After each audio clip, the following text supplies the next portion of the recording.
on, everybody? Welcome back to yet another episode of Tales from Helheim. Or something like that. Something around the effect. I think this is probably the cleanest intro we've ever had. Yeah, it's, we'll call that the lazy day intro. Yeah, it's a lazy Sunday today. It's, damn, dude, day's almost over. We're like more than halfway through the day already. Fuck. Yeah, weekends don't last long enough. No, they do not. But it's okay. One day, well, I mean, shit, in a few weeks I have a week off, so... Must be nice, man. Must be nice. Hey, I rarely ever take time off. You take all the time off. Coming from Mr. Do I have any PTO? Yeah, I'm off. I don't know, man. I haven't taken PTO off in a long time. Because you spent it all. No, I got like 40 plus hours right now, I think. Oh, nice. Me too. What days are we taking off? I'm going to take them off at the same time. Let's go. End of May, I believe. Ooh, fun. Yeah, end of May. All right, so let's hop back into this. And there goes our clean intro. I mean, it was still a clean intro. It's just the banter after is always the same. There's always banter. Yeah, so this week it's just the two of us. You just and the two of us. We're not going to get copyright. Was it? No copyright strike on that, right? Being we sang it, no. Hell no, yeah. It's only if we played it. Okay. Yeah, I yeah. think So it's good. just the two of us. Uncle, what is it? What does he Uncle go by? Cotton. Uncle Cotton is off this week. Yeah, he's taking care of some stuff that he has to take care of. So we're gonna fill in his No absence. loose ends. Yeah. No loose cheeks. Hopefully he'll be back next week. If not, we're gonna hold him hostage. Jesus. Speaking of holding hostage, what's our fucking topic for this week, buddy? Dangerous organizations? Yeah, organizations, I guess you could call them. Cartel, Yakuza, Mafia, Mob. So less along the lines of cults this week and more along the lines of criminals. Yeah, just people that make everybody else's lives a living hell. The Kardashians. Them too, those damn sluts. Jesus. Would the Kardashians be considered a cult or more like a cartel? I would say they're a cult because they have everybody following them and wanting to look like them, and in reality, they're just trash. Jesus Christ. Well, there's your stand on that one. See, they fit just fine. So who, or how are you covering today? Give me a drum roll. I honestly don't remember what button it is. I'm going to take a guess. Nope. That wasn't it. That's the only drum roll we got. Today I am covering Los Zetas, which is a Mexican cartel. Which, if you guys know anything about Mexican cartels, there is a fuck ton of them. Yeah, there's more of them there, and there are bunnies reproducing. Fucking everybody and their grandma. Yeah, they're fucking everybody and their grandmas. Yeah. They're very interesting people. Who do you have? I am going to take the Yakuza. Oh, shit. All right. You want to go first? No. This time I let you go. And, Dave. You explain things to me. I don't know why, but fuck it. All right. So I'm going to have... what I'm going to explain is I'm going to go over a brief history of Los Zetas and one of their most well-known crimes. All right, let's hear it. So Los Zetas are basically a cartel that was formed by the Coastal Cartel as like their strongmen, their muscles, basically just to handle shit. But what was special about Los Zetas that nobody else was doing, they were exclusively like commandos from like the Mexican army. Okay. So I believe it was 44 original members. Not too bad. All of them were like ex-military, ex-cops, and they ran everything like very fucking efficiently, like the military. They actually had training from Israeli like military forces and American military forces. So That's an interesting mix. I wonder why Israeli. they be fucking people up, buddy. They be fucking in Mexico. Yeah, so they originally started as like the fucking strongmen for the Gulf cartel. But then as their ranks grew, they started adding more people to their cartel, their fucking Los Zetas.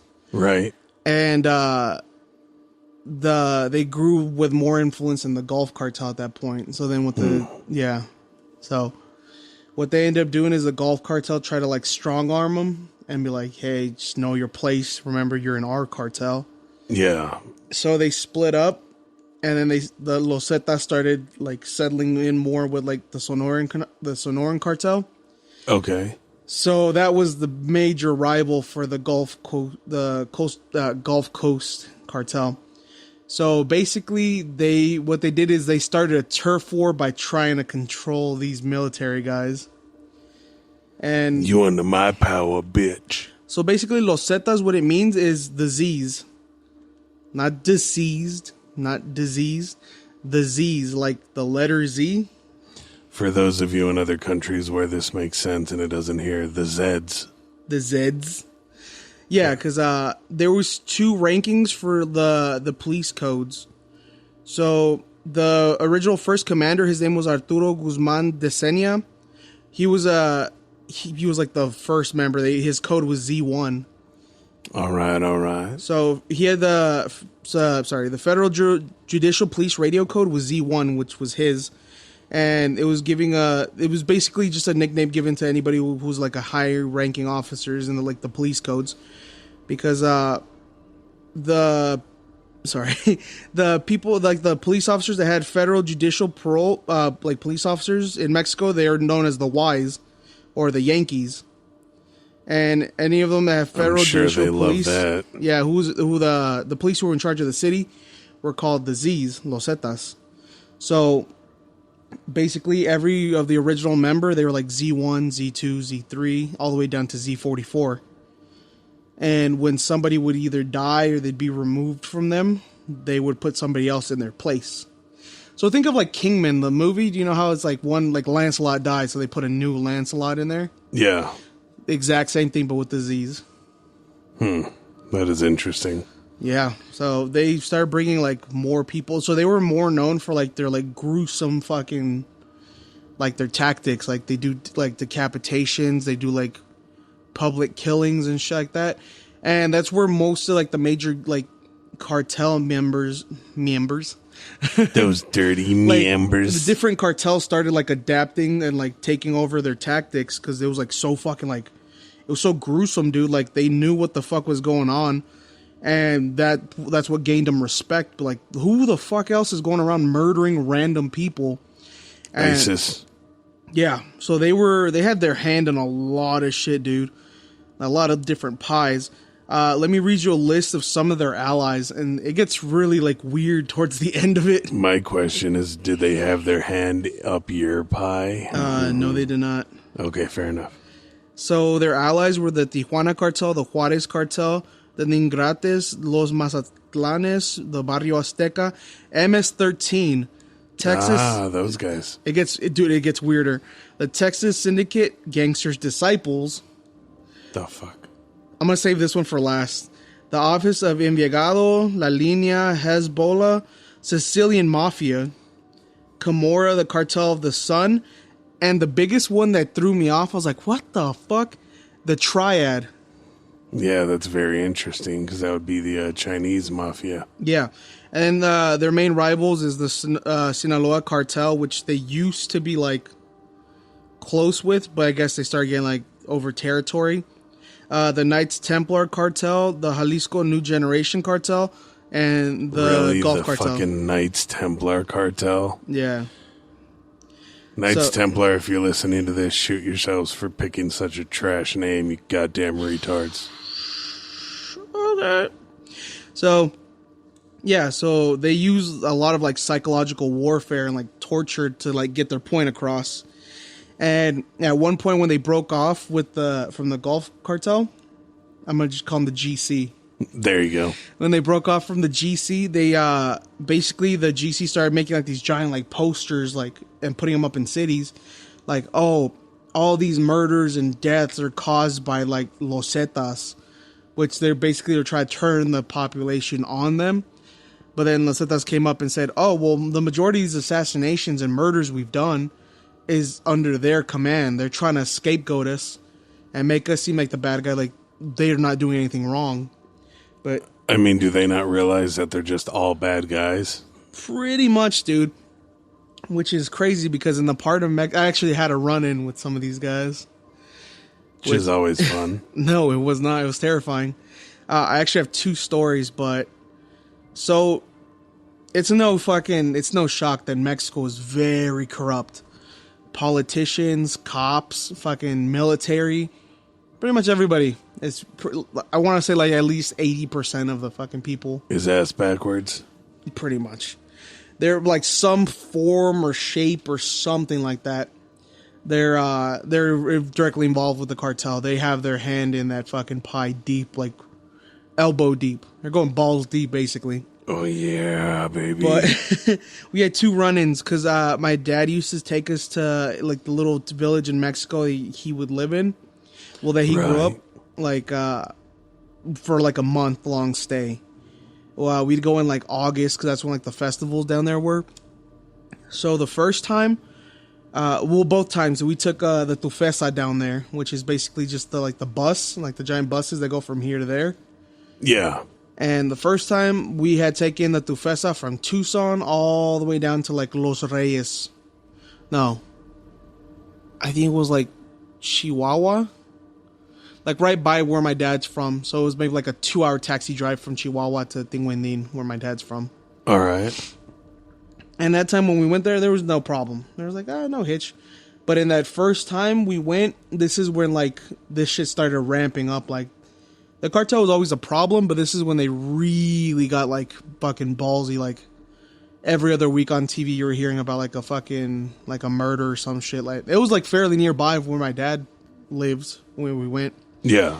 So my mom was very hesitant to let us go, but my dad convinced her, like, hey, they're never going to get to see where I'm from, like, ever again. This is the time. They're in school. They're doing good. They're ahead. So I can take them. Like, and I'll take care of them and all that shit. So my mom's like, okay, whatever. So the first time when we got there was no problem. But, like, I want to say, like, 3 weeks in, 2-3 weeks in, one of my dad's cousin her daughter was having, like, a quinceañera or some shit. And we had to travel to like the little village over, and the only way we could do that was because there was so many of us. My uncle, they have like a bread truck, which is basically just like a little tiny truck with like a fucking like a giant camper in the back, and we'd all would stand in there, and we were driving, and my uncle starts slowing down, and he like pops the back like window open because there's a window from the cabin to the back. Yeah. And he whispers something to my aunt, and she's like, all right, everybody stand away from the little window. Like, don't go near there. And my dad's like, what's going on? So she whispers to him, and I was like, fuck, what's going on, dude? So then everybody's like starting to panic, and then my dad's like, might as well just fucking tell him what's going on. And she's like, all right, nobody panic. We're going to get through it. It's fine. Just as long as nobody does anything dumb. So basically what there was Los Zetas like a retén. So basically like a blockade. Yeah, roadblock. Basically. So that's what they're doing. They pulled over a car and they're like getting people from that car and putting them into their trucks. And my dad's like, don't make eye contact. Don't look at them when we pass them. Just keep your head down. Like, if you don't see shit, the better. I was like, okay. So we're looking down. And I kind of like side glanced when we were going past it already. And yeah, they were pulling people out of the car and they're putting them into their cars. And then one of their guys jumped in the other car and then they took off. I was like, did somebody just disappear? I was like, oh my God, did we just fucking witness that? And my dad's like, all right, whatever happens, don't tell your mom this ever happened. I was like, I don't think we ever told her. Like, even till now, I don't think she knows. Yeah, I mean, I still probably wouldn't tell her. Yeah, definitely not. But that part is like, that part of that town, it's like what is it called? The Policía Municipal, which is basically like the military police that they have in the little towns. They were like overrun with like corrupt like cops and shit. So they they would let Los Zetas come in. It was Los Zetas en la familia Tinguindina or something like that. Tinguindin familia or some shit like that. It's 2 different cartels. Yeah. They would go and they would extortion all the little businesses. Like a lot of people, how they made money was they'd buy like little shit like a grocery store, and they'd open their front door and put like a little table, and then they'd basically just sell shit out from there, like a little home store, which is very common there. So they were going around and they're charging people like, hey, you're going to pay me $50 every month. But how that town was so small, $50 is a lot of money. Even for now, like $50 is still a lot of fucking money over there. I think it's like double. So I think like the dollar here is worth like double or triple what it is down there. But right. Yeah, they used to run there and they used to fucking like extortion people. My aunt had a little store out the front. She was telling me, she's like, yeah, these fucking Zetas. I was like, you probably shouldn't be saying that out loud. How do you know I'm not one?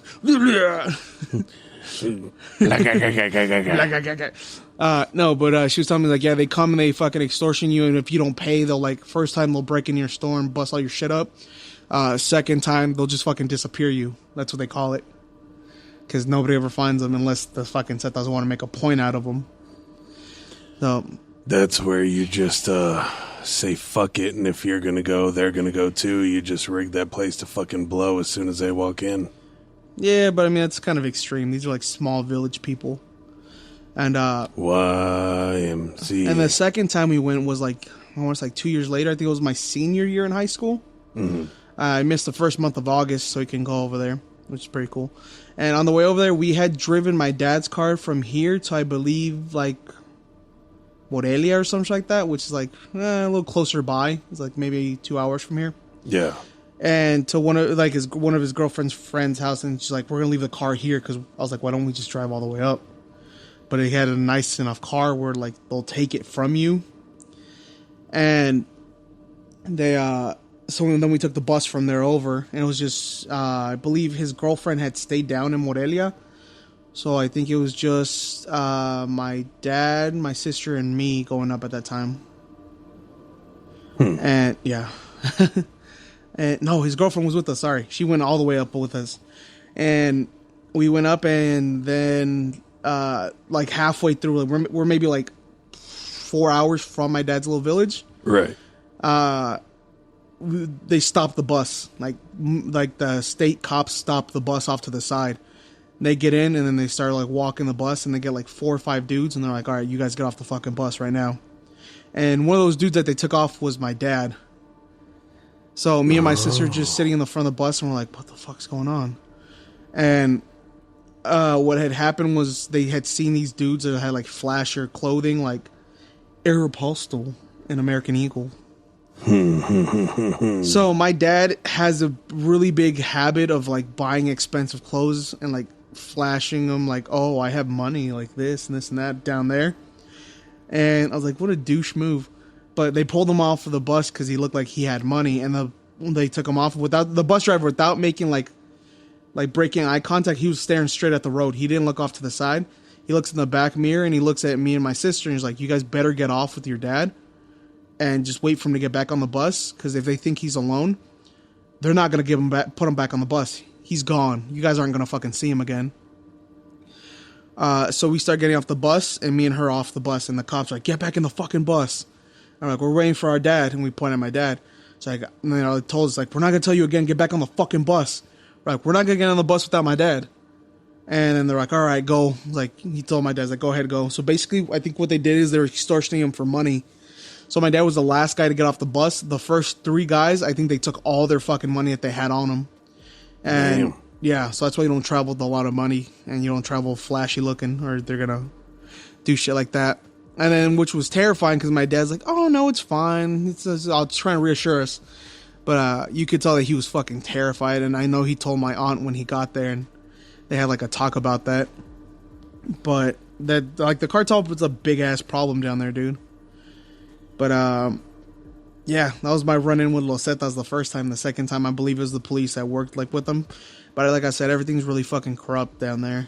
And then halfway through that trip, my dad's like, "All right, well, I'm gonna go. Me and my girlfriend are going back to Guadalajara," which, like I said, is like 2 hours like going from Guadalajara to Tinguindín is 2 hours. Right. So it's a 4-hour trip. And he left us alone in Tinguindín, like his little village.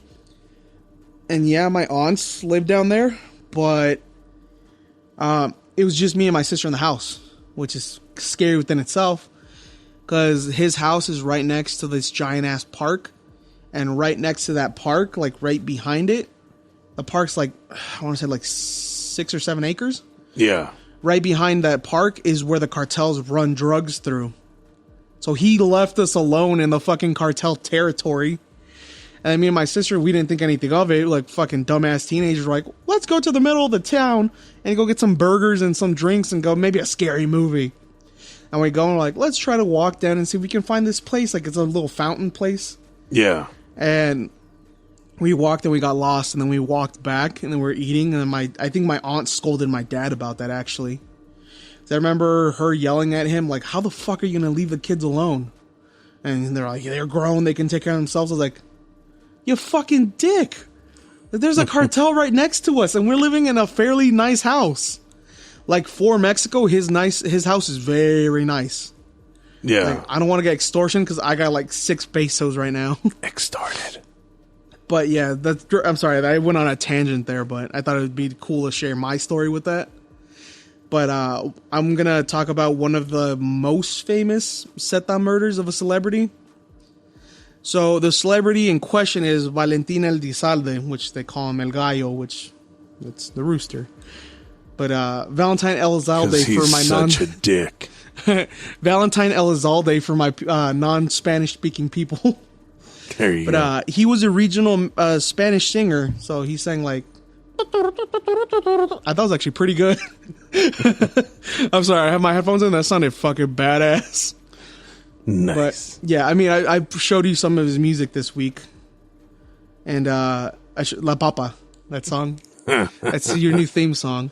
But I think he was only 28 when they fucking killed him. Damn. But he played a show in Reynosa, Tamaulipas, and they told him not to play there. And he had told his mom, like, I have some concerns about playing here, but my cousin already took the booking. So he played the show, and people from the Gulf Cartel, like one of the higher up bosses there, he was in the crowd, and he has a song called Para mis enemigos, which means for my enemies. And what that song is, it's him on a 3-minute track talking shit about the Gulf Cartel, because he had more tie-ins with like the Sinaloense cartel, which is one of the bigger ones, which we had a whole full conversation about this week. My fucking belief is, if you're a Mexican singer, you have about 6 good years to enjoy your fame before you either accidentally kill yourself, you get disappeared, or the cartel kills you. They do it for you. But this man chose to not only sing that song to start off the show, but also to end the show. So what a lot of people think, there's a couple theories here. There's 3 that I'm going to go over. The first one was him playing that song was basically just a giant fuck you to the cartel. Like, I can do what I want. Right. Which comes with youth, because he was, like I said, I think he was only 28 when they killed him. 27 or 28. But this man was so ballsy, he not only opened the show, he closed the show with the exact same song they told him not to do. So the cartel, they got Los Zetas to carry out the hit. And they shot his vehicle up. So he was pulling out. He had like a black SUV.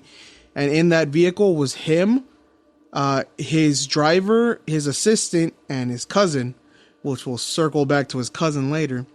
So they shot that car up 70 times, with 20 of the bullets hitting the driver, hitting Valentin Elizalde. Yeah. And he's dead. There's like pictures of it. It's fucking gruesome. It's disgusting. I would not look it up. If you must, you go ahead. Curiosity get the best of you. But it's disgusting. Like, his face is like that. And there's one picture where he's like hunched over, like his whole body, like side of his body's like laying down, but his head's like bent up, and it's disgusting. But yeah, they shot him, they killed him, and they shot him like 20 times. And so his driver died, his assistant died, he died, but his cousin didn't. Very interesting. So the first theory is they killed him because of the song that they disrespected him, the golf cartel, that they disrespected the cartel. The second theory is that Valentin Elizalde was banging the chick in Reynosa, which was one of the Zetas, like, girl, like their wife or something like that. You back off. That's my bitch. That pootie tang. Tip a tie on the running kind. That's probably the dumbest way to get killed is over some pussy. Yeah, I mean, I had a good friend that died over that shit too, and it was the stupidest thing I'd ever fucking heard. Yeah, you don't get mad. You don't get props for that and be like, you fucking pussy, you died over vagina. But like I said, he was 28, so I guess I'm not too far off from that. But I can guarantee you, I'm not dying for pussy. Well, I mean, and two, I'm not going anywhere where when it comes to places that are that corrupt, like, I'll walk around here without my gun. Yeah. There's, I try to remember it just so I can have that preparedness, but at the same time, like, if the person doesn't have a gun, I'm not going to shoot him. Mm-hmm. I will gladly punch the shit out of him, but it's like if I go to a place where everyone just wants to fucking murder people, then yes, I'm not going if I can't have a gun. Yeah. So, and then the last theory is that he was set up by his cousin. So the whole thing was that when they started shooting, his cousin was laying down on the floor. And what he said was, I wasn't feeling good. My stomach was hurting. So that's why I was sitting down on the floor. But a lot of people think that he sold Valentin Elizalde out to the cartel. They can get rid of him because I think like years later he started banging Valentin's like wife. So I was like, fuck, you dirty bastard. But like a couple years after that, he ended up getting assassinated as well. I mean, it just goes to show, man, there's a lot of times where you never know what can happen or who you can actually trust in, certain areas. Yeah.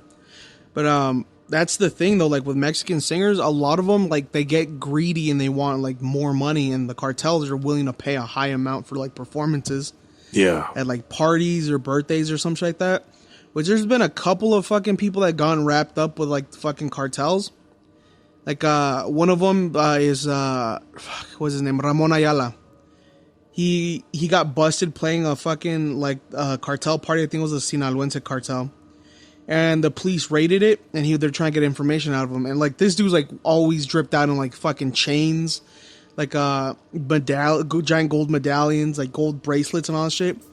The cops beat the fuck out of him, and they took all that shit, and they said that they lost it. We'll be back after a quick break.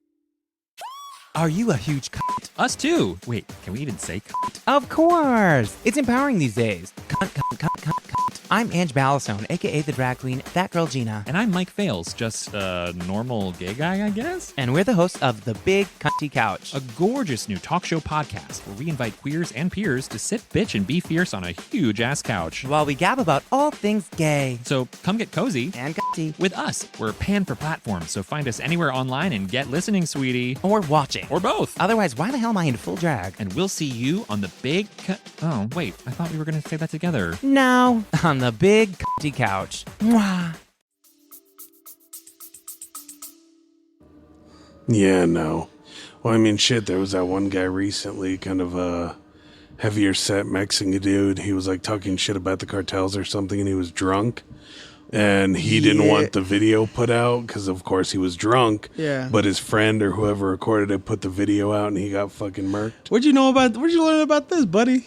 Oh, I keep track of killings. Because it wasn't recently. This was maybe like 4 years ago. I think El Pirata de Culiacán. I think so. Yeah, he was talking shit about El Mencho, which is like one of the cartel leaders. Yeah, and he was just fucking drunk, like talking shit, and his buddy recorded it. Well, it wasn't even that. He put it out on Instagram.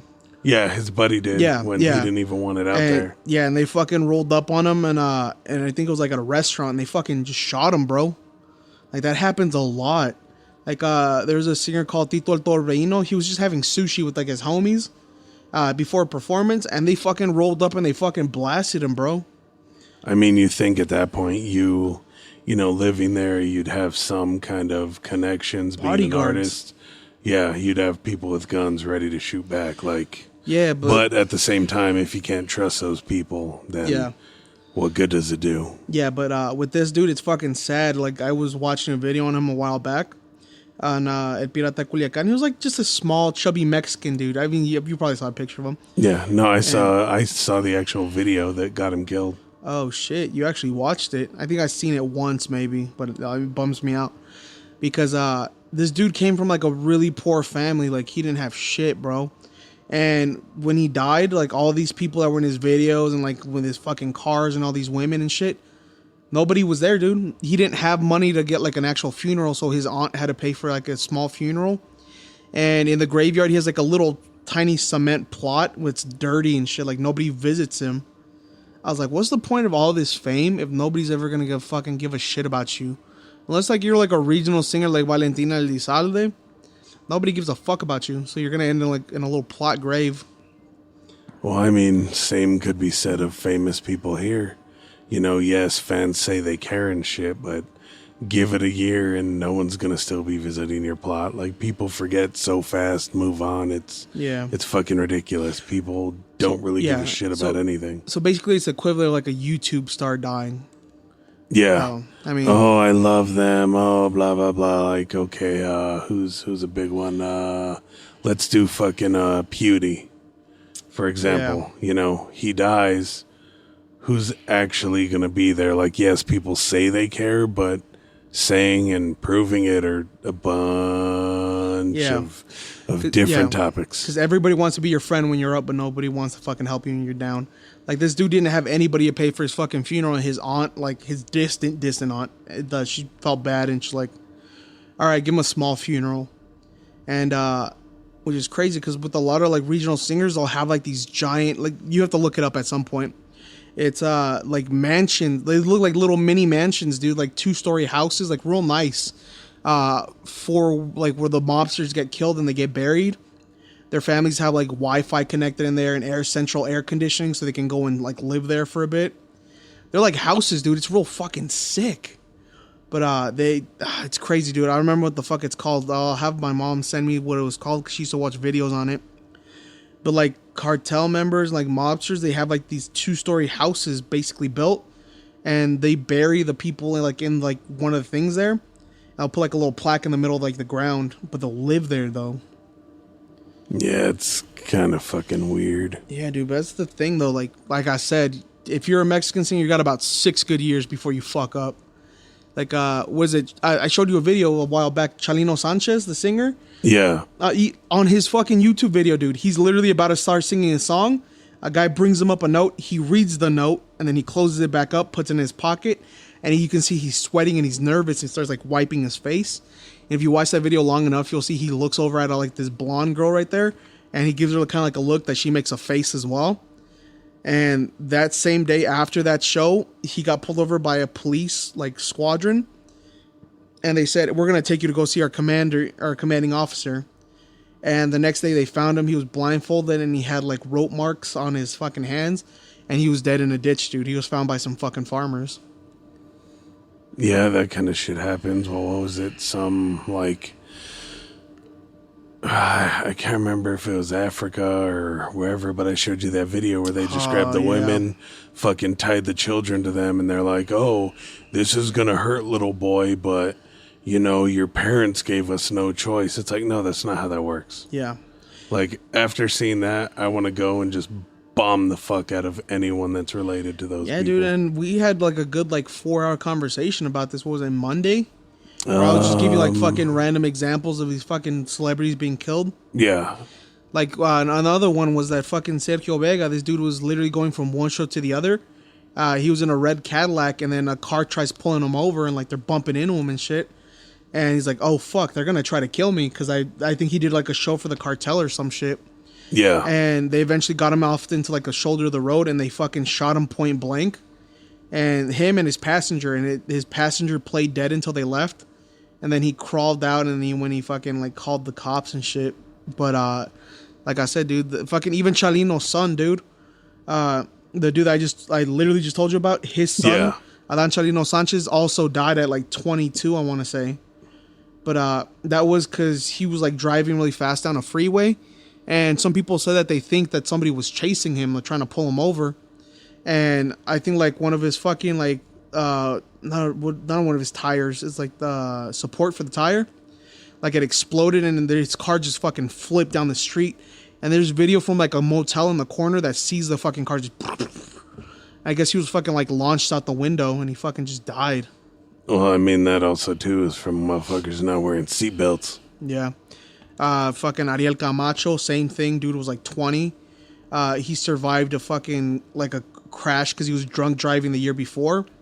And then the next year he was playing a festival and then he was like, he literally made a video like, oh, my fucking beautiful fans, like, come see me play this fair, like, in the next 2 days or some shit like that. And he sent his girlfriend, like, a text, like, oh, I love you and all that. And then he was, like, driving real fast with his buddies and some girls in the car. And I think he smashed against, like, a fucking truck and he just died. Which is the fucked up part, because I've seen interviews about his dad did about this shit. And they're like, yeah, like, they woke me up, they brought me, like, they came and got, like, the police came and got me. They said, your son's like in the hospital in critical condition. We need you to come see him. And then when he got in the car and they drove him like to the place, it wasn't a hospital. It was the morgues and said, we're sorry. We're so sorry. We had to lie to you to get you here. But your son didn't die. He's not in the hospital. He died in a car crash and we just need you to come identify the body. And his dad's like an older dude and he's fucking like crying and shit while he's doing this interview. Like, how fucking heartbreaking is it to have to be one of these people's parents? Have to come identify your fucking kid because they were doing some dumb shit. Yeah, but dumb shit isn't the worst part because dumb shit's their own fault. The worst part would be having to go see them riddled with bullet holes or knife wounds or missing a head. Yeah. Because someone else got pissed off over stupid shit. Yeah, like with Valentin Elizalde, dude, like, it must have been another family curse, though. His dad died. He was driving on, like, this fucking... It's called La Carretera de los Muertos, which is, like, the dead people's fucking freeway. He died in a crash there. Fucking... Then he died. His cousin died. I think he had, like, 2 cousins that got killed. And then one of his mistresses got shot, like, point blank in the face. Like, she was... Like, there was a couple years afterwards. She was going to, like... pay for a cake for her daughter's quinceañera, which was like a week away. Yeah. Which her daughter is Valentina Elizalde's daughter as well. And she went to go buy a fucking cake. And this dude just comes up and fucking shoots her in the face. There's like pictures of her where she's just like laying down in the middle of the street. And they're like putting blankets over her. There's a video too, actually. I've seen that video and it's fucked up. They like blur out the face because it's like on like the news. Which Mexican news has like zero fucking chill about. Like they'll show this shit. Yeah. And she's just on the ground, and then her daughter's like on the side crying, like right next to her mom, and the cops trying to get everybody away. There's people with like cameras and taking pictures and shit. And they're like, yeah, Valentina Elizalde's his mistress was murdered today. I was like, fuck, dude, that girl just lost both of her parents over some dumb gang shit that she has nothing to do with. Yeah, it's because people don't care. They care about themselves and what they're doing, which is... They care about money is what they fucking care about, dude. They care about having a good time. Yeah, I'd like to find all their fucking money stashes and burn them. We actually had a cousin from one of my, well, it's kind of like a cousin removed, because it's one of my cousin's kids. He was like more involved in like the cartel and shit like that. He used to be like a runner or some shit, and they fucking disappeared him, dude. Like he went missing like 6-7 years back, and no trace, like nothing, bro. Like they never found him. They have no news about him, nothing. And his mom, it's fucked up because his mom's like, she's going crazy because I think that was like her only kid, her only son. And she's still holding out hope that he's alive somewhere. I was like, that fucking sucks, dude. That's heartbreaking. Well, I mean, that's why, too, I'm going to keep my kids away from the shit. But I can guarantee if any one of those people, you know, from stupid-ass groups, be it here, be it Mexico, be it Asia, Ireland, where the fuck ever. Yeah. If anyone were to try fucking with one of my kids, I don't care what I had to do. I would smuggle guns wherever I had to, and I would take out as many motherfuckers as I could. Yeah, that's the thing, though, man. It's like heartbreaking. I think my dad's girlfriend's brother, they were the ones that actually the second time that my dad we went to Mexico with him, he left to go pick them up from Guadalajara because this dude's like paranoid. Because they actually, like, they abducted him, like, they cut part of his finger off, like, they broke his fingers and his arm or some shit like that. because he was driving like a fucking like an IROC, which isn't even like a super cool car. Yeah. He was driving like a fucking like an old car like that, like a Trans Am or some shit. And he had some money on him, and they fucking caught him like when he got off to pump gas or some shit. They fucking abducted him, and they took the car, and then they fucking extorted him for money. And so he was like really scared to travel deeper into Mexico, where like, because a lot of like the stuff is like by the border, but a lot like the heavier shit is in like in the center of Mexico or runs out through. But yeah, thinking about it now, we had a lot of fucking kind of like run-ins with the cartels just being like this close to Mexico. Yeah. Like I know fucking dudes that were like fucking like MS-13 and shit like that. Or like fucking like street gangs that ran shit for the cartel. Like one of my mom's boyfriends, he used to be a bajador, which is basically when the burreros would come over with the drugs, they were stopped like hidden, and then they would fucking kill these guys or beat them up and take their drugs and take it like their what is it called, their cartels or the fucking people that they're working for. Yeah. And they give it to the higher ups in the cartel, like, oh, we got these guys. But he stopped doing that a while back. So that's some crazy shit though. Yeah, the world is a fucked up place, and it's just getting worse in certain places. Yeah. So what do you got? That was all for me. I think I ran my time up a little higher. Well, I think what we might have to do is break this one into a few episodes, do yours, and then my Yakuza one will take up the entirety minus, chip-ins from you guys in the next one, and then the third one being Daddy Fat Sack, Uncle Cotton, old-ass decrepit motherfucker. Whenever he comes back. Ooh, he's calling you out. What are you going to say to him tomorrow? He ain't gonna do shit. Old man. And by tomorrow, I guess I mean Thursday, because this comes out Wednesday. He ain't gonna fucking know. I don't know. I think he'll hear it. I know him and his lady listen. Well, so we're gonna cut this one? Yeah, we're out of time for this one, but it was definitely very interesting to learn about these cartel people and some of the shit. I mean, I've known a little bit about some of the stuff they've done. I've seen some of the stuff, but not as kind of in depth as I do now. Yeah, dude, because it's kind of like fucking terrifying to think. Because when we were over there, I'm sorry, I'm just right back in. No, you're fine. Because we're like where we were at, it was called Tinguindín, and I think maybe like the week, like the last week we were there, like it's, I want to say like a 20-30 minute drive to the next little town up. It's called Los Reyes. And right there was like a whole fucking thing where like the cartel got like in a fucking firefight with like the military police. Yeah. That the military police, like they had a fucking gun strapped to their fucking truck, and they were shooting out with the fucking cartel members, and they killed like a couple of them. And I remember a lot of the people in the town were like, fuck yeah, it's like taking the city back from these scumbags. And in my head, I was like, this isn't going to make anything better. Like, if anything, this is going to make things worse. It's like, you're going to piss them off. They're going to put more resources in your town now. They're going to take these guys out that are risking their lives to fucking help you guys. All because you're thinking like, oh, these guys are pussies. But like, no, they just didn't think you guys were that much of a threat. Now they're going to know that you guys are more a threat, and they're going to fucking lock down heavier.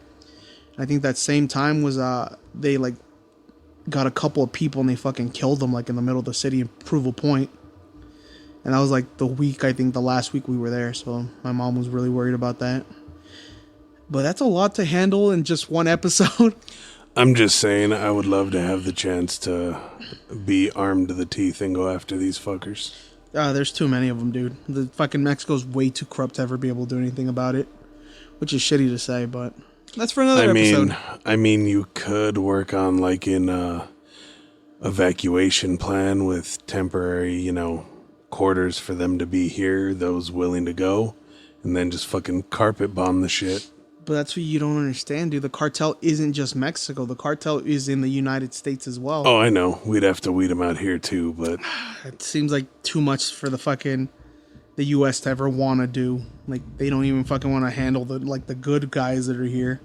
They don't want to handle shit. Our government sucks. Yeah, pretty much. Our government's the real cartel. I'm just kidding. I mean, yeah, that's kind of true because they're corrupt as fuck. And I mean, me personally, everyone comes, oh, America, it's so great.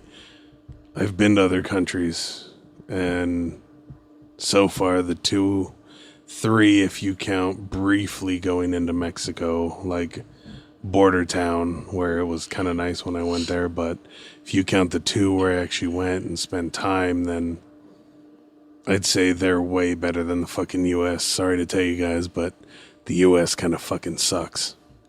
Yeah. Like, I got way more fucking stories about, like, cartel shit, like, related in my family. But, I don't think we have the time for that right now. Well, like I said, we'll see how long the next one runs, and we can add some more shit in there.